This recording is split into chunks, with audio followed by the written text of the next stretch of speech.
I really don't like either major political party in my country. Those of you that watch my videos, you probably have figured that out by now. I don't identify as a Republican or a Democrat. Yeah, sometimes I find myself siding with Democrats on certain political topics and Republicans when it comes to other political issues. But overall, I despise the two-party puppet show, the duopoly that we have in this country. And I feel like now is the time to consider other options going into 2026. It really doesn't matter who's in charge of Congress, the Republicans or Democrats.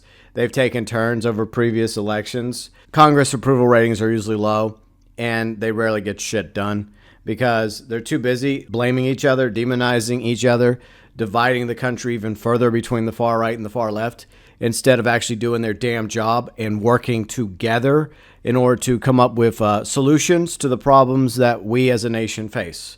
This has been a sad story that keeps continuing over and over again. Why does this cycle not break? Because the American people continue to vote for Republicans or Democrats, despite the fact that both political parties have let us down time and time again. If Republicans actually cared for the American people, there are certain things they would have not cut out of their quote-unquote big, beautiful bill that's going to have negative effects on a lot of Americans, especially middle and lower class. But at the same time, the Democrats don't really give a shit for America either, because they've continued to push for open borders and allowing illegals to pour into our country. There are clowns on both sides of the aisle, from AOC to Omar to Nancy Mace, as well as Lowen Bobart, MTG. The list goes on and on. I know a lot of people like to play this little game where, like, no, these are my girls, these are my boys, you know,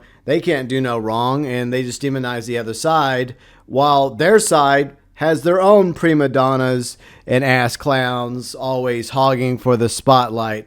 But they're both guilty of doing the same damn thing. Do you think that AOC, Nancy Mace, MTG, Bobart, or any of the other Congress critters actually give a shit about us? No, they don't. Case in point, look how wealthy Nancy Pelosi is and Elizabeth Warren are compared to how they were before they got into Congress. They're not in Washington because they desire to serve the public. They only stay in Washington to better themselves, not us. Their positions of power, their influence, their wealth, they do not give a damn about the American people. It doesn't matter if they have a D or an R by their name. Granted, there might be some Republicans and some Democrats that actually do care about their constituents, but sadly, the majority of those in Congress do not. This is why I've been talking about congressional term limits for a quick minute now on the channel, and every time somebody in Congress tries to push for congressional term limits, I talk about it, and sadly, it goes nowhere. But there's more important things to do in Congress, like rename the Gulf of Mexico to Gulf America. That is where their priorities are. Because if we had congressional term limits, most of those scumbags would be gone by now. And yeah, we have elections coming up in 2026. A lot of people are gearing up to run.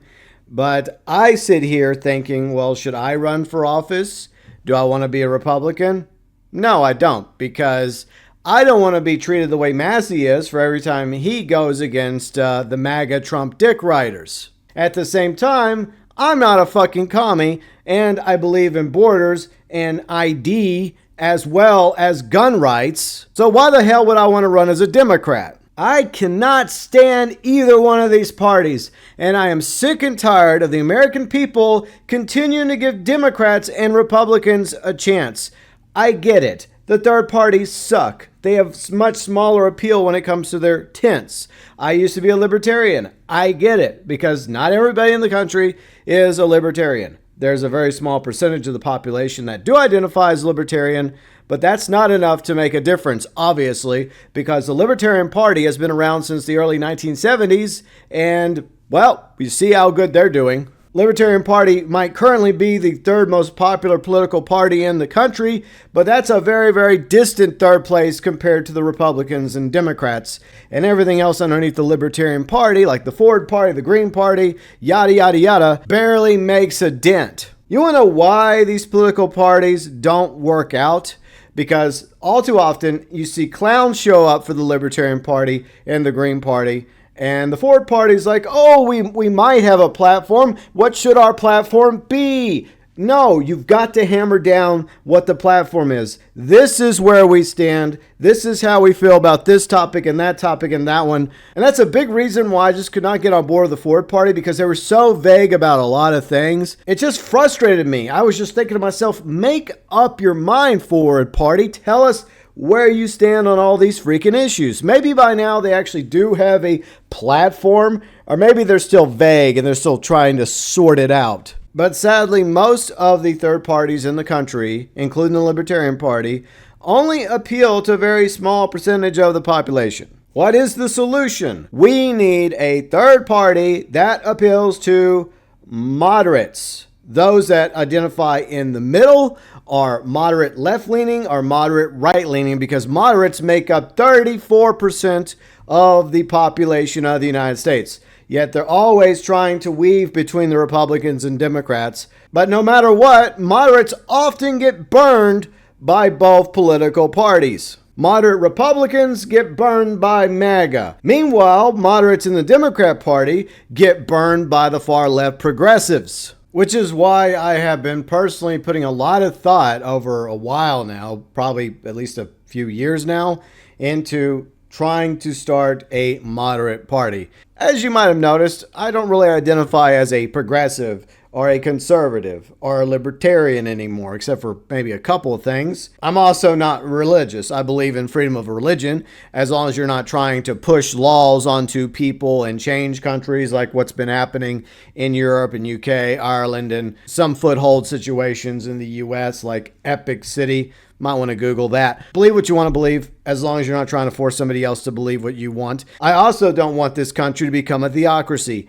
even if the majority of people in the country happen to be Christian, which I'm totally fine with, by the way. But there has to be a separation of church and state. There is a reason why we have the First Amendment: freedom of speech, freedom to assemble, freedom of the press, freedom of religion. And up until this point, we have never had an official state religion. So I can't get on board with this theocratic push by the current administration, because that goes against the founders and the very Constitution and Bill of Rights of the United States. I think that kids should be kids and treated like kids and educated with the basics like adding, subtracting, colors, the alphabet, learning to read and write. And when they get older, when they get into their tweens and teens, then we can start with the sex ed. And on their own, they can discover their sexuality, whether they're straight, bi, gay, lesbian, or in some cases trans. That stuff has no place in preschools, kindergartens, elementary schools, or primary schools. But at the same time, I do support LGBTQ rights, and I also believe in trans rights. And this should be something that Republicans agree with, because they're supposed to be about individual rights. And as an individual that's an adult, you should have a right to go to a therapist if you think that you were born in the wrong body, if you are going through gender dysphoria. I do believe in trans rights to a certain point. I also believe in women's rights, and that's why I have this line in the sand that I've talked about a few times. It has no place around kids, and women should be in competition with women in sports. If you want a separate category for trans people, then that's totally fine. And if we want to have a category for trans women and trans men, I'm okay with that as well. I just want to leave kids out of this. It just grinds my gears whenever the far left drags kids into it.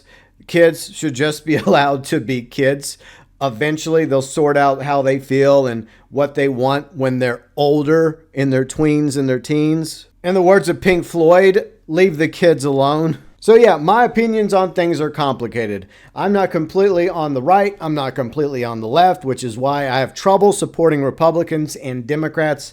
But I feel like I'm not alone when it comes to a lot of these issues, which is why I think that we need a moderate movement in the United States. In other words, We need a moderate party to appeal to moderates. Doesn't matter what kind of moderate you happen to be. A moderate that's just in the middle on everything, a left-leaning or right-leaning moderate. We're all moderates at the end of the day. We may not always agree, but I think one thing that moderates do have in common is that they're sick and tired of the far left and the far right, but they're willing to come together with people across the table to have a conversation and hammer out solutions to the problems that we face. I just don't think we're getting that from the Democrats and the Republicans.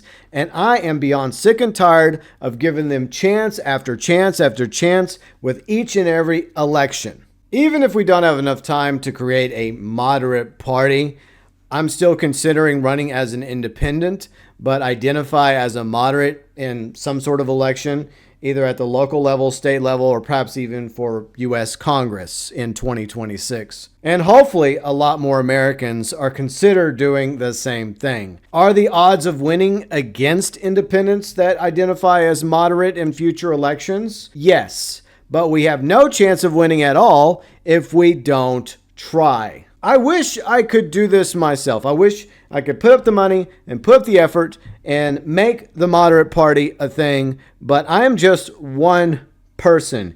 It would take Americans across the country in all 50 states and territories that are sick and tired of the Democrats and the Republicans to step up and be part of a moderate movement in order for this to have a chance of succeeding.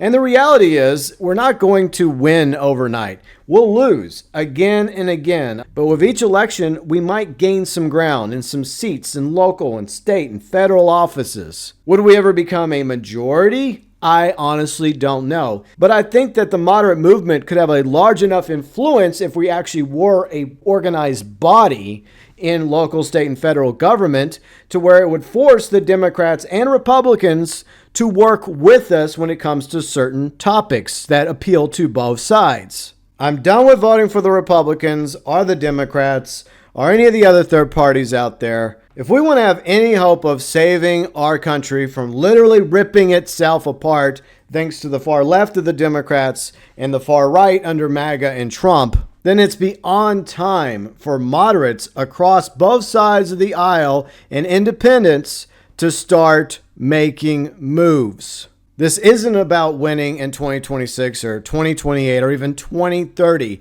It will take time. But if moderates want to have any future of bringing the United States back together and healing and moving forward and becoming stronger than ever as a nation and a people, then the moderate movement has to begin rolling that ball now.